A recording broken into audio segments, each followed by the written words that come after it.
Benvinguts a La Motxilla de Llibres. Avui em fa molta il·lusió explicar-vos que La Motxilla comença una col·laboració amb un programa de RAC1, amb La Primera Pedra, conduït per Noemí Polls i en producció de Marga Ortuño.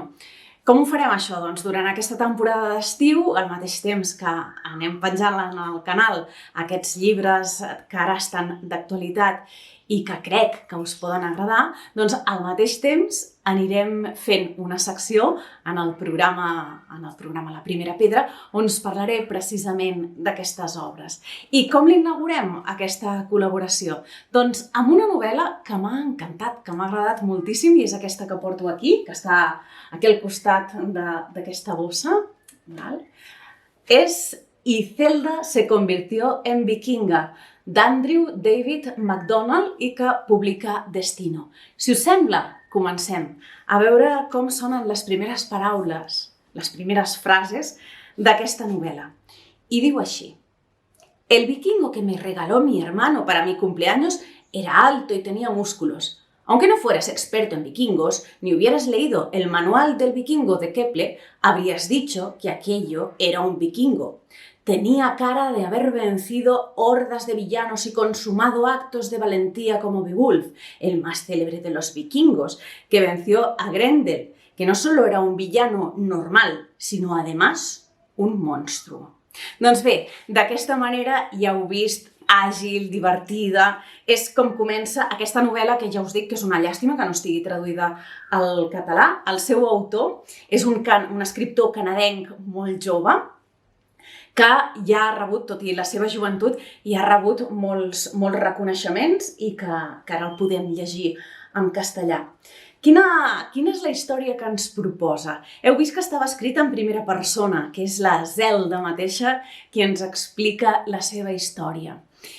Té to de comèdia i certament hi ha moltes parts que riureu, que us divertireu, que somriureu també, però té una vessant més, per dir-ho així, reflexiva o, si voleu, de consciència social, perquè Zelda és una noia que ha nascut amb un problema.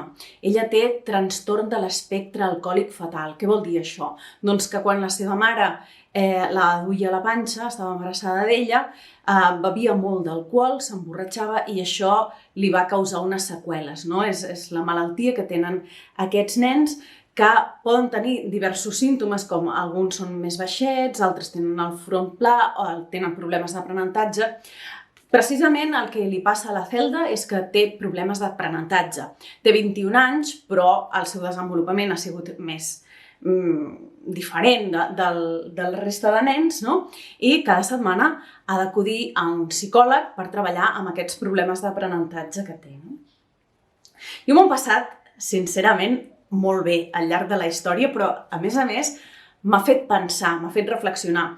Ja, com a acompanyant de la Zelda, ja ho heu vist, al començament surt aquest germà, un germà més gran, que és un germà molt trasto, que es fica en problemes, que gairebé deixa la universitat i que fan un bon contrapunt, però al mateix temps són com molt companys i molt compinxes, per dir-ho d'aquesta manera. I una altra cosa que voldria afegir, i és que Zelda ha passat per un moment molt dur, i és que gairebé no coneix a la seva mare es va morir quan ella era molt petita i per tant no la recorda. Sempre li està demanant a aquest germà que, sisplau, li ensenyi fotografies, li expliqui coses de la seva mare. Per tant, també podem reflexionar a través de les seves pàgines sobre el que implica un dol en l'entorn familiar. Així doncs, una lectura molt recomanable per aquest estiu, Y Zelda se convirtió en vikinga, d'Andrew David MacDonald, que penso que us pot agradar molt, us pot divertir i fer pensar alhora. Així doncs, bona lectura!